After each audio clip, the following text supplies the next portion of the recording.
बिजनौर से हैं शशि जी, स्वागत है आपका। जी मैडम जी नमस्कार। जी नमस्कार मैम। नमस्कार जय हिंद शशि जी, नमस्कार। आपका स्वागत है। सर ये पूछना था, मैंने पहले भी आपसे पूछा था बेटी के लिए, तो 8 साल की है, 9 में चल रही है लगी है, तो सर वो खांसते हुए ऐसे करती है वो, और वैसे खांसती नहीं, आज कुछ खांसती है, खाने का टाइम पर ज्यादा करती सर, ऐसा करती, खाने के टाइम पर ज्यादा होता है। ठीक है ठीक है। तो हाँ, एक घरेलू नुस्खा उसे देकर देख ले बच्ची को, छोटी बच्ची है। ये जो मेथी का दाना तो आप जानते ही, मेथी साबुत जो होती है, इसको पाउडर बना लें और 1 चुटकी या 2 चुटकी मेथी का पाउडर 1 गिलास पानी में उबालें और उसमें 1 चुटकी या आधा चुटकी खाने का सोडा मिला करते हैं, तो इसको मिक्स करके गर्म पानी में, और बच्ची से कहें इसे चाय की तरह पी ले, थोड़ा गर्म हो जो उसको पी सके, रोज़ाना 1 बार पिला दिया करें। मुमकिन है कि बच्चे को फ़ायदा होना मुमकिन है। जी रामपुर से जुड़ गए हैं अगले कॉलर, स्वागत है आपका। हाँ नमस्कार जी। जी नमस्कार सर, आपका नाम क्या है? सुरेंद्र कुमार। जी आपका सवाल। मेरी मिसेस को एक्चुअली में सूखी खारिश आ रही बहुत ज्यादा है। सूखी खारिश, रात खुजली, को स्वागत है आपका। रात को भी नींद नहीं आती है। खुजली खुजली कह रहे हैं ना? हाँ खारिश। हाँ, खुजली। जी। अच्छा देखिए, ये जो अलसी आती है ना, अलसी तो सभी जानते हैं, यूपी वाले चाहे रामपुर के हों चाहे बुलंदशहर के हों, अलसी तो सभी जानते हैं। अलसी खरीदें और उसे साफ़ कर लें, क्योंकि कंकर वंकर बहुत मिला देते हैं। 200-300 ग्राम अलसी ले लें, हल्का सा भूनकर पाउडर बना लें, ठीक है। अब आपको क्या करना है, काफ़ी ज़्यादा मर्ज़ है उनको, रोग ज़्यादा है। ये अलसी का पाउडर बना के रखें, हल्का सा भूनकर, ज़्यादा नहीं भूनना। और एक आता है नमक ज़ैतून, नमक ज़ैतून, ये असली नमक लें जो देखने में नमक जैसा होता है लेकिन नमकीन नहीं होता। 1 चुटकी नमक ज़ैतून और 1 चुटकी खाने का सोडा जो आपके किचन में मौजूद ही रहता है,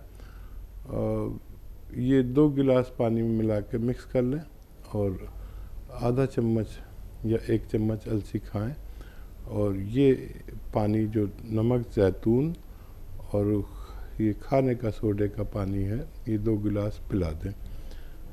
1 बार पिलाना काफ़ी होता है, किसी किसी को 2 बार भी लगता है, बस 1 बार दिया करें, आपकी पत्नी को फ़ायदा होना मुमकिन है। जी दिल्ली से नेहा जी जुड़ गई हैं। जी मैम, स्वागत है आपका।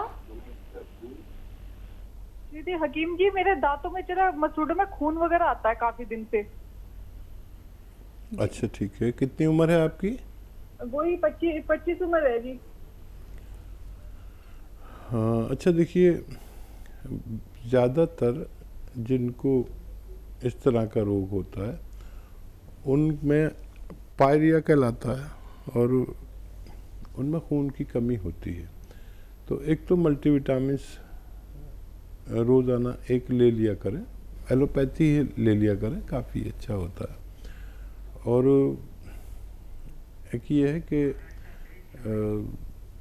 जो खाने का सोडा है 1 चुटकी लें और अपनी हथेली पे रख लें, और ये राई का यानी सरसों का तेल है, 1 या 2 ड्रॉप इसमें ऐसे मिक्स करें और ऐसे अपने दांतों पर ऐसे रब करें, मालिश करते रहें हल्के हल्के ऐसे लेकर, और जो गंदगी आए तो वो आप जो लार आती है उसे ऐसे मुंह लटका के या थूक सकते हैं।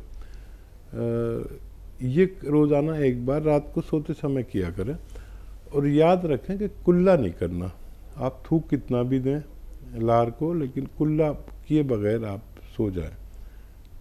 ये आप कुछ दिन करेंगे तो आपको फ़ायदा होना मुमकिन है। जी महाराष्ट्र से हैं शाहीन, अगली कॉलर, स्वागत है आपका। नमस्कार मैम। जी नमस्कार।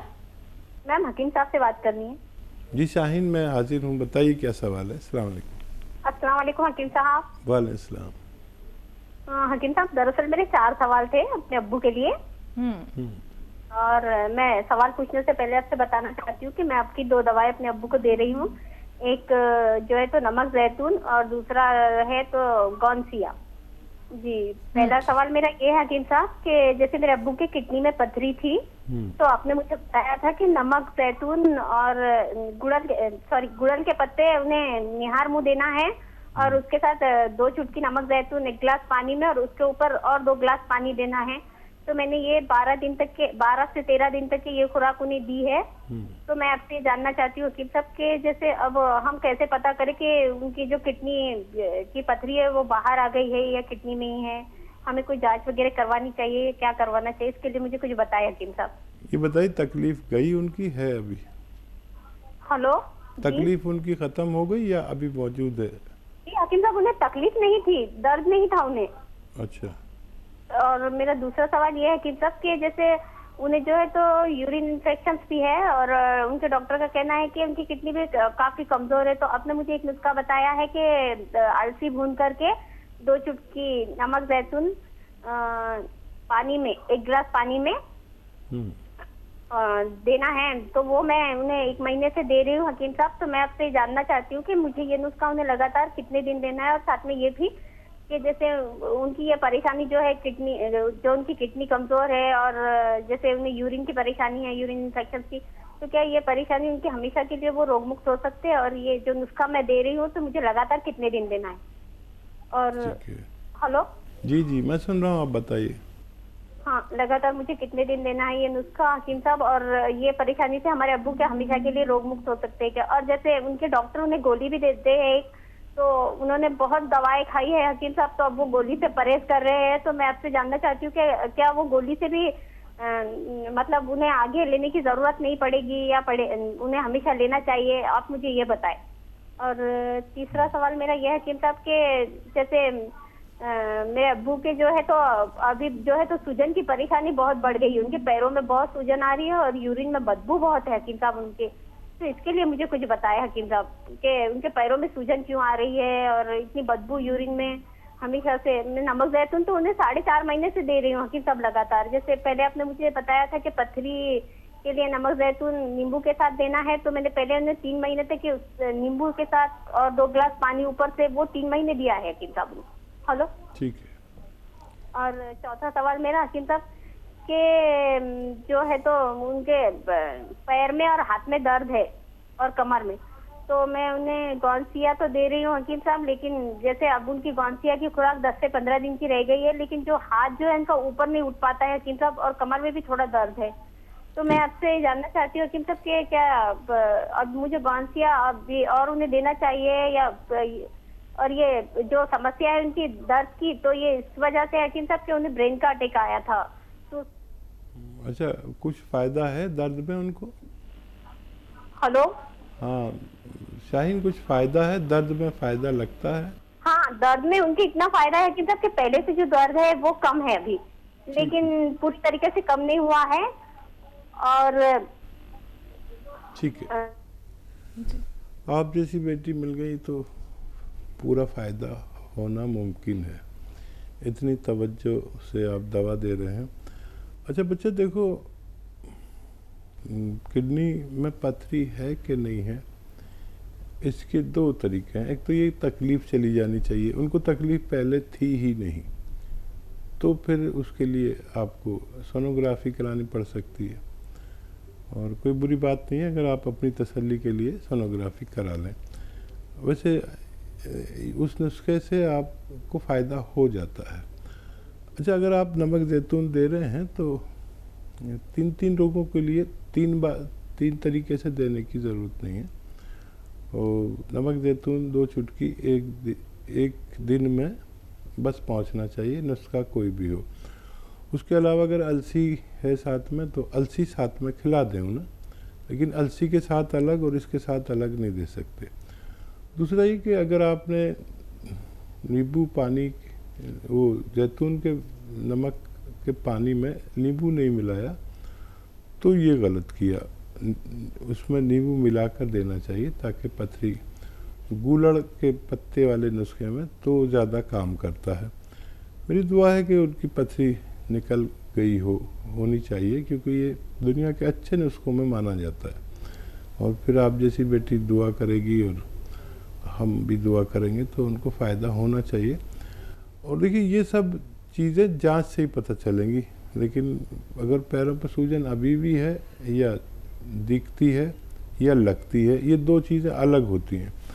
सूजन का मतलब है हम अगर पैर पे ऐसे उंगली गाड़ें उसकी गोश्त के उसमें और ऐसे छोड़ें तो अगर गड्ढा रह जाता है तो सूजन है, और एकदम ऊपर को आ जाती है गोश्त तो सूजन नहीं है।